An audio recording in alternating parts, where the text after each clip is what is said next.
Welcome to the Private Practice Startup, where we inspire you from startup to mastery. We chat with entrepreneurs, experts in the mental health and business arenas, and successful private practitioners to give you the tools needed to make your dream practice a reality. Visit theprivatepracticestartup.com for awesome resources, free trainings, and so much more. Here are your hosts, Dr. Kate Campbell and Katie Lemieux. Hello, Startup Nation. I'm Dr. Kate Campbell, and we are here with another episode of the Private Practice Startup Podcast. I have my co-host here, Katie Lemieux. Yes. And we are really excited to have a previous workshop attendee and colleague, Yolanda Harper, here with us today. She's a licensed clinical social worker who lives in Tampa and had attended our Florida Qualified Supervision training last year. And that's where we met and connected. And we're really excited to have her as a guest. So welcome.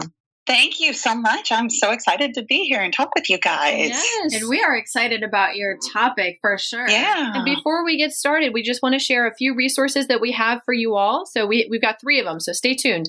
We have the exclusive Insider Facebook group, the Private Practice Startup. So make sure you request to be a part of the group, and there you'll be able to interact with us, our colleagues, our podcast guest experts, and it's a really great supportive group for private practitioners. We also have another bonus, the A to Z cheat sheet, which is the essentials for building your private practice. To get a copy of that, text the word essentials in all caps to 44222, and you will get emailed a copy. All you have to do is input your email address, and voila, it will be in your inbox. Last but not least, we have the awesome resources page on the privatepracticestartup.com website. Katie and I have worked for years to develop our favorite resources that we use and love in our own private practices and with our clients as well. So to get the discounts, the special discounts on there, make sure you click the link that is on the resources page. All right. That was a mouthful. It was a mouthful, but I did it in under 1 minute and 45 seconds. So that was pretty good. So Yolanda's topic today is ending your hustle game and building your business through audacious authenticity and contagious courage. So Yolanda, anytime we say the word authentic, we ring in the cowbell. I hope you guys aren't deaf on the other end, because that was a little close to the mic. So did hear that, yeah. So she's going to share 5 steps to do that. And just a little information on Yolanda. So Yolanda is the owner of Harper Therapy in Tampa Bay, Florida. She helps people who've experienced trauma and other earth-shattering events to find hope, growth, and healing. She's also passionate about helping entrepreneurs and clinicians who are tired of perfecting, performing, and hustling for worthiness to find their authentic self, use their voice, and step into their power to build the business they were intended to. Very beautiful. She has some certifications and training. She's a master accelerated resolution therapy clinician. She's a certified Daring Way facilitator. And Kate and I just absolutely love Brene Brown. We're obsessed with Brene. We love her work. She also facilitates healing retreats for combat warriors as utilizing accelerated resolution therapy and neurofeedback. She's involved in research for the use of art for PTS and chronic pain through the University of South Florida, and trains clinicians in the accelerated resolution therapy. Her amazing co-therapist, Toby, is a golden doodle who she brings to work. Yes. And actually, Toby is in, so when you guys go and check Yolanda out on the show notes page, you'll see, I think you had sent a picture of you and Toby. I did. Fantastic. I did. He's my buddy, my partner. Your partner in crime and healing the world. Absolutely. That's awesome. Yep. Yolanda, what led you into the business that you're in now? So what led me into the business was finally kind of pursuing just, schooling for the calling that I had. I've always been one of those people who people talk to about what's going on in their lives. And then over time was introduced to Brene and her research and her work. And it so resonated with me that I was using it a lot in sessions. I was referencing her work a lot in sessions to the point where I finally said, if I'm going to do this much referencing of her work, I better do the training just to make sure that I'm, representing her research and all of the work that she's done adequately. So that led me to the training and now the facilitation. That's fantastic. Yeah. What would you say is the best advice that you've ever received as being an entrepreneur? Well, for me, one of my mantras in my business is done is better than perfect as a recovering perfectionist. That's something that I have to remind myself of quite frequently. I think a lot of times with, trying to get a feeling of certainty, we do some perfectionism with that. And finally, I have to kind of get to the point where I'm like, nope, this is good enough. We can always tweak things, but we're going to start here and get this out there into the world. I like that. That's a good one. That's some good advice for us too. Yes. Yeah. We always try and do everything to the highest quality possible. And sometimes, that can get in the way. But we're becoming a lot more. Still doing quality work and then just recognizing, when the perfectionism kicks in. Yeah, we were recording a video earlier today and we're like, oh man, I messed that up. But you know what? It's okay to be imperfect, and people actually connect better with that. So I'm getting more comfortable with that, which is good. We get to be human. Right? Yes. Okay, perfect. Yolanda, please tell us about ending your hustle game. Build your business through audacious authenticity and courageous courage. Ding, ding, ding. Yay. Well, I have to say that I love you guys and the work that you're doing, and love listening to the podcast. And I heard the word authenticity over and over and over again. And of course, that resonates with me as a facilitator of Brené's work. And then finally, I had heard it to the point where I was like, I might want to, just kind of connect with you guys and see if we could have this conversation. But I was like, no. But then hearing it another time, I was feeling like, that's it. You're like, it's time. That's so awesome. It must be that cowbell ringing in your ear, right? It is. That was the trigger. That's awesome, Yolanda. So it's all about cultivating a practice of wholehearted living, and just kind of coming from a place of worthiness, cultivating courage and compassion and connection. And, the first guidepost of wholehearted living is authenticity, letting go of what other people think and stepping into our true authentic selves. So as I have been practicing that in my personal life, supporting my clients as they do that, supporting my clients clinically, as they practice that in their lives, I recognize the impact of it in my practice and my business. And so it's really changed the way I show up in my practice. Wow, that's great. So it seems to be a very transformational experience for you, both personally and professionally. It really, really has been. And it really ties into that idea of common humanity. Like, as therapists, our job is to connect with people, and that's where the healing happens. And when we are able to show up authentically as imperfect humans in our practices, it really allows other people to be courageous and cultivate authenticity and imperfect humanness in their own lives. Yeah, beautifully put. I recently became very aware of something that I wasn't aware of before. I had a conversation with someone who was referred to me, and she had said something to me that was like a little bit like mind blowing, like wasn't a thought that I had. And she said, I really want a therapist that I can be very open with, because I didn't share everything because I didn't want to disappoint my therapist. And I was like, wow, like the perception that clients have of us and what they might be holding back in their own healing because of either how they perceive us or whatnot. But when we can show up and make mistakes, and I share that all the time in the couples work that I do with couples, I'm like, listen, guys, like I'm human too. There's arguments that happen in my relationship. I've just learned skills and tools to repair them in different ways to deal with them, and it takes time. It does. So I do like to share that with my clients. So let's jump into the first step here. So step number 1 is to get clear about your core values. And this has been one of those life-changing things for me. We all have values and core values that we operate from, but we don't usually take time to really put words to what those values are. And so it's getting really clear about what our values are. Our personal values, of course, influence our professional values in the way that we set up our practices and our businesses. And of course, professional ethics play into that as well.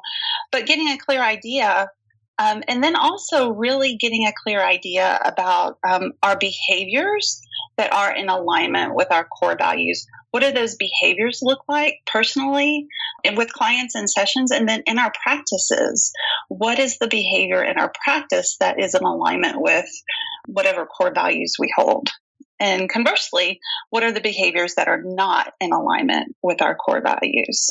It's so interesting because we talk about the importance of getting clear on your brand values as a business, and how that is something that every decision, once you're clear on what your values are, your vision, your mission, your culture, and all of that, then it informs every single decision that you make. And it's so helpful to keep you in alignment with your higher purpose. For sure. Yeah.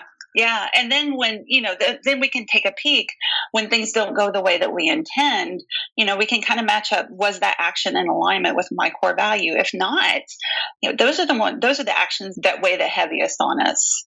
And we can take corrective measure with those things, right? It's not permanent. We can, we definitely utilize our values to refer back and just assure that we're doing what we're doing in our business and working with the right people and doing the right steps and actions, like you're saying. So we can totally relate to that. So I'm excited to hear what you have to say about number 2, because I think I need one myself. So anytime in our lives when we are trying to practice doing things a different way and cultivate a different way of doing things, we need to give ourselves permission to do things differently. So it really taps into a very legitimate, real practice of using Post-it notes and writing ourselves permission slips, and using those as touchstones, as reminders of this new way that we're practicing of doing things. And I just love the simplicity and the power of the permission slips, and use it with clients. I wrote myself a permission slip before we started talking today, as I've done speaking and engagement things which are outside of my comfort zone, but very much in alignment with my core values of my practice. I write myself permission to, just be human and show up as my authentic self, and really focus more on connecting, sharing my story, and having fun. So what was your permission slip today in preparing for this podcast? What did you write? Permission to share my story and to have fun. Oh, okay, great. I love it. That's one of the important things about the podcast. We love to have a good time with our podcast guests. So having fun is important. That's in alignment with our actual culture and our values as well. I was curious about what you would be giving yourself permission to take a break. Right? Yes. That's another thing. Yes. It's interesting. Absolutely. We get permission to be human and take a break and go to the bathroom and all of those things. And actually take an entire weekend break off of work. Kate's giving me a message here. I think I'm supposed to be listening. It's interesting because I've done work with clients where, they've just adopted and accepted certain roles and things. And I go, did you sign up for that? Did you, how did that happen? I'm like, why don't you write a resignation letter that you're giving up that role or that responsibility? So yeah, that's a great one. I love the idea of permission slips, allowing yourself permission to really do and be and show up however you are, and take it on and be courageous and mess up too. Right. Permission to mess up. Yeah. And it's really funny, the power of writing it down. I mean, I think we can think it, and that's one thing, but writing it down and even folding it and putting it in our pockets or whatever it is, however it is that we best utilize it. But putting it to good use. So everybody go out and buy some colorful Post-it notes. I love it. It's so funny. Katie and I we did this action coach business coaching training today. It was like a full day Friday training where we were planning our quarter 1 of 2016, which was last year. And I can remember they had an exercise where, can you explain the exercise? Yeah, sure. Basically, everyone writes their wins for the quarter and puts on a Post-it note, and then everyone comes up and shares in the front of the room, and then we all stick it up on the door or the wall or whatever. So it's so super cool. That's so funny because that's not the exercise I was referring to. I'm thinking about the rock one. The one where he filled up all the rocks, and it was a sand, and it was all about time management. And anyways, I have this, it's very similar to a Post-it note, but I had written on a rock, because I passed out these little rocks to give everybody as a way of what you value the most, and making sure that it's a priority. And I had just had my son a few months beforehand. And so I had written spend quality time with Landon and work-life balance on that. And it's still sitting on my dresser. And I've been, like, I pulled it out the other day, and I'm like, I really need to be focusing on this and giving myself permission to take a break. And the past 3 weekends, I've actually been reading a book for pleasure, and I actually went on a vacation. And that's you need to do this too. You're going to pass me your rock. Yeah, and it's moving back into alignment with those core values and those priorities, and that's awesome. Yeah. All right, ladies, I got the message. I'm clear now. Thank you. Write it down and put it in your face. Startup Nation, hold her accountable. Oh, Right. no. Now I'm going to get a flood of emails about holding me accountable. Then I'll have to feel like I'm working. So funny. Tell us what step number 3 is. So step number 3 is identify your tribe. Oh, And so perfect tribe are going to be those people who you can be your authentic self with, that you have built some reciprocity in the relationship, that you get to be who you are, they get to be who they are. You're cheering each other on and you're holding each other accountable. Great. Yes, having a tribe is important. We have our Startup Nation tribe, which we love and value. Yeah, and so you want to do that, of course, personally and professionally. There was a day a couple of weeks ago that was just a heavy day. You know, sometimes it's just I was tired and lots of heavy stuff happening in session. And I just really had to reach out to my tribe and say, look, guys, today's a tough day, and I just need to know that you're there. And so, you know, I got all of this really encouraging response. You know, we hear you, we see you, that common humanity piece. You know, keep showing up. Yeah, that's so awesome because, you know, we're in the profession of giving and caring for others. And it's so important to be able to refuel our tanks when we're running on E, and to be able to be vulnerable and just share, hey, I'm having a tough time, or it's been a really hard day, or gosh, this case was so challenging. Can I talk with you about it? You know, that's so important. Yeah. Or I'm doing this new thing, this thing that's outside of my comfort zone. And I know you've got my back. Right. Or I'm scared, or, you know, I always say life doesn't look like it does on Facebook. You know, there's a lot of other stuff going on behind the scenes. And, you know, even with our business, even though people see us as successful, there's a lot of hard work. And sometimes, you know, there's frustration and irritation, or like confusion, overwhelm. And it's nice to be able to talk about that and share and really be yourself, because that's what gets you back on track and keeps on going. So identifying your tribe is super important. So bring us to step number 4. Step number 4 is to step into your arena. Authenticity and courage, they're contagious, but they feel really vulnerable. The definition of vulnerability is uncertainty, risk, and emotional exposure. So certainly our practices do feel very burdened from day to day, week to week, season to season. Feels very risky financially, security-wise. And we feel emotionally exposed, like we're kind of out there and raw. Yeah, I can totally relate to that for sure. Very relatable. But the alternative to authenticity is perfectionism, performing, people-pleasing, hustling for worthiness. And when we show up like that in our practices, it's exhausting. It's like trying to be all things to all people, and it doesn't work. Yeah, you as you were saying that, it was making me tired. Right. Words, yeah. Just like hearing them was just like, ugh. Heavy. You know, it's interesting. Yesterday, someone had reached out to us saying that he wanted to be a presenter. And I said, you know, okay, great. Share with us a little bit more about you and your topics. And he's like, can I just have a phone call with you guys, please? And, you know, I just kind of had to put the brakes on and said, you know, actually, we do need a little more information, because we can't just be on the phone with everybody. We can't, you know, talk to everybody for 20 minutes, even though we would love to.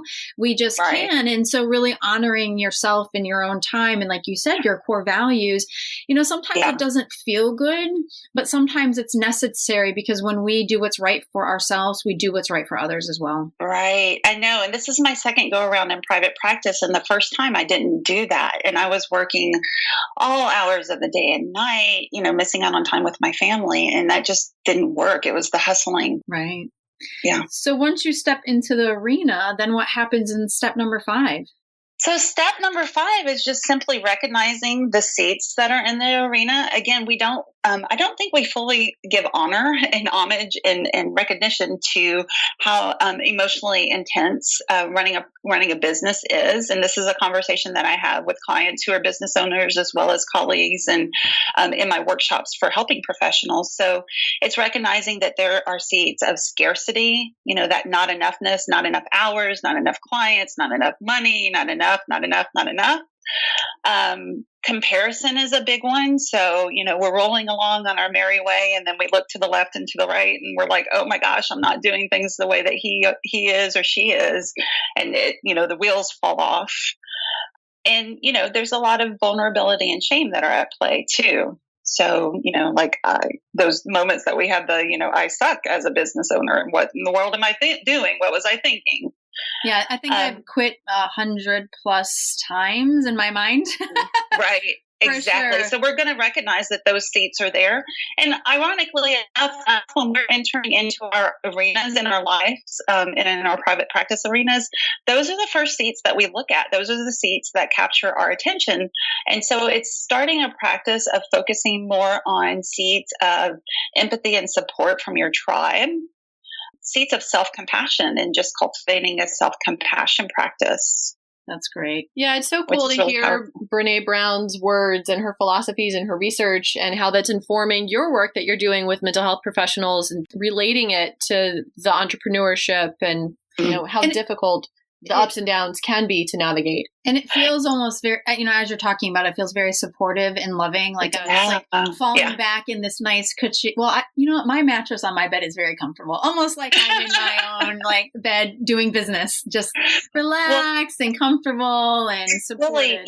Yeah, and that's what I found. Like I said, I had information. I'd known Brené's work for a long period of time, but doing the training and doing the workshop piece and the intensive piece takes it to just a whole different level. And that's where we're really seen and heard and supported, like you described. I love that, I love that description because that's very much the way it feels. And the people that I went through the training with more than a year ago, we're still in constant contact with each other, and, messaging each other and cheering each other on in our businesses and practices. That's fantastic. So you have your Brené tribe.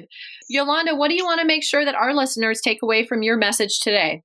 I just want everyone to just remind yourselves, courage is contagious. Once you step into your authenticity and your truth and your power, there's really no going back. There's not really any option of doing it any way differently, even though it's still difficult and still a practice that you cultivate and work at, and you fail and you fall and you recover and all of that stuff. So courage is contagious. And when we practice it for ourselves, it's really captivating and intriguing to the people around us, including our clients and potential clients. I love that. And if you could recommend a great book or resource for our audience, what would it be? I would say all of Brené's books. And I don't really have a favorite. They're all fantastic. So if you're not familiar with Brené Brown's work, look her up. She's got 4 best-selling books. She's got a couple of TED Talks and more.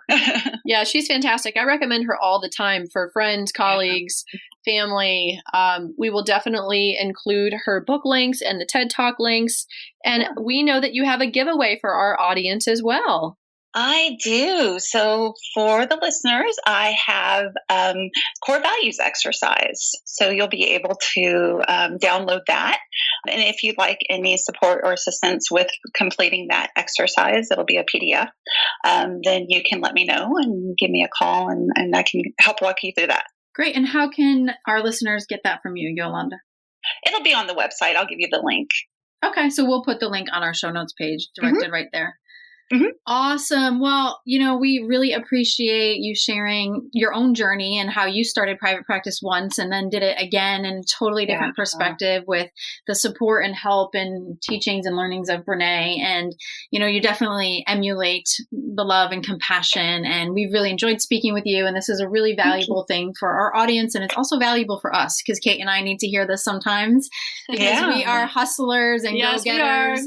And so it's just nice to be reminded. So we so appreciate you being on our podcast today, and Startup Nation always love you guys tuning in. We are just so happy for your commitment and your loyalty to us. So make sure you check out everything on our show notes page, what Yolanda had referenced, all the tips, the resources, the links. We thank you for being our listeners. We value your input. Make sure to subscribe, rate, and review. Share our show with friends, colleagues, just share it around the globe in the K2 Visionaries Mountain. Don't forget the bonuses we offered you in the beginning, and we want you to have an awesome afternoon, morning, evening, wherever you are. We thank you for allowing us to inspire you from startup to mastery. See you later, Startup Nation.